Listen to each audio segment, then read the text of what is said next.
السلام عليكم، مرحبا بكم في قناة غسالة سكينة. اليوم غنقدم لكم بيتزا على شكل نجمة.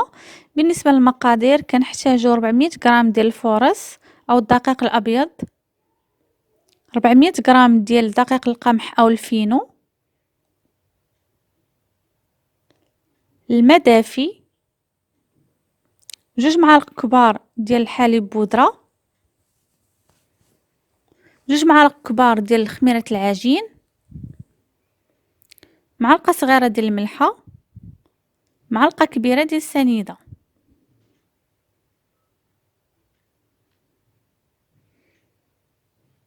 هنا درت الدقيق الابيض، ضفت عليه الفينو، غنضيف عليهم الحليب بودرة،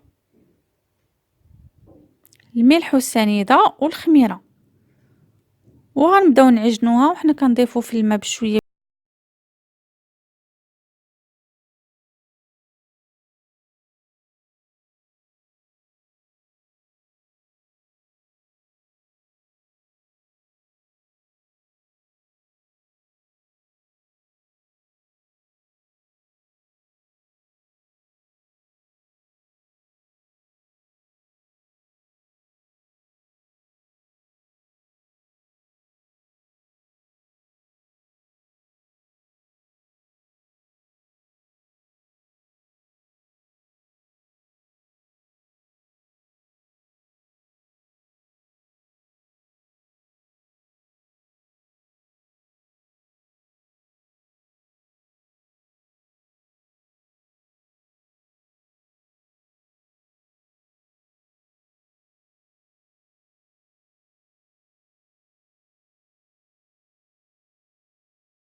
كيف ما كتشوفوا معايا كتجي زوينة في الشكل وفي المذاق، رائعة.